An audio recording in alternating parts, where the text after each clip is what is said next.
Well, the House just approved the $1.7 trillion omnibus spending bill. Now, the bill will fund the government for the 2023 fiscal year, which is through the end of September. So we're well into it already. But some critics are pointing out the wasteful spending in the bill, including millions for LGBTQ pride centers, walking trails, and other special interest pork projects. Joining us now with their reactions, please welcome Democrat strategist Bill Caruso and former Georgia Congressman Jack Kingston.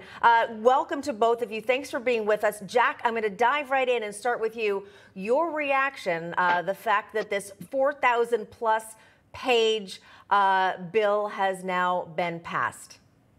You know, I think Rand Paul has identified something like $482 billion in wasteful spending within it. And yet, and there's a lot of them. One of them is a Marvel character in a movie. They wanted to figure out $118,000 to figure out if he could actually snap wearing the gauntlet that he wears on TV or in the movie. And, you know, that kind of stuff just drives taxpayers up the wall when they are struggling to pay their bills and try to buy something extra for the family for Christmas. And I do think with Congress about to flip, there was a strong argument for let's wait till Kevin McCarthy holds the gavel and we could deal with it. But I do want to point something out. You know, if the American people are really alarmed about the debt, they need to start voting that way. They're not doing that right now. And until we have that kind of, I'd say, a national culture about let's pull in spending, this is going to continue. Bill, if I might ask you, you know, you're on the other side of the aisle.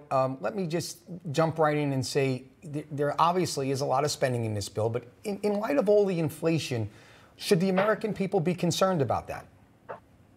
Yeah, I mean, I think the American people should always be concerned about spending. And I agree with Congressman. I think debt is an issue. And I see this as a 48-year-old Democrat. I have children. I don't want these debts passed on. But I will say this to you. These projects are here for some reason, local issues, and people are elected at a local level. But this is the type of deal making that goes on in Congress that helps to get big things done. And the fact that we're going to get a spending bill done that's going to fund the government, that's going to pass, hopefully both houses and be signing law, is the way we should be running our government. So I'm actually happy to see that. Congressman, well, former congressman, of course, but I want to ask you, you know, you have been a congressman. And I was asking Michael here, who also has been a congressman, the same thing. You know, it's the week before Christmas. This massive spending bill lands in the middle of the night on a Tuesday. You got to get it done by Thursday to avoid a government shutdown. Does maybe practicality go out the window simply because of horrible intentional timing?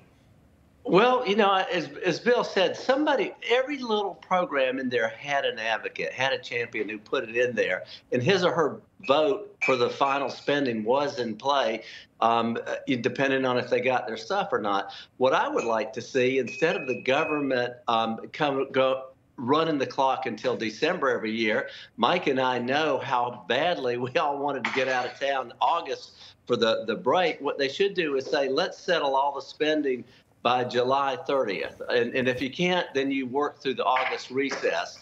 And then you'd start the real heavy work by then. And I think you wouldn't have these year-end crescendos. I think it would bring so much more transparency to the process, but they would also get the government funded by the year end, which is October 1st. That's a great point, Congressman. And Bill, I'll ask you this. You mentioned before that this is how the government should work. But let me ask you, technically, the government should work with passing budgets, right? One budget at a time, not continuing resolutions. You know, don't you think we need to get what they call regular order back in the House? Because you tell me if I'm wrong, but when you pass $1.7 trillion like this, you're taking away from both the Republicans and the Democrats the power of the purse, which really is the only power the House has.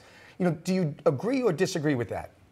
I agree. It's our power, though. I want to hold my congressmen accountable for these spending measures, and I can't right now because we're not really accountable through these types of measures. I 100% agree. I'd even say to you, I don't mind the pork. Justify the pork. Sometimes these spendings actually have a return, but we're not doing that right now. We're governing by final exam project, and both parties are at fault. And I'll throw one other on the table.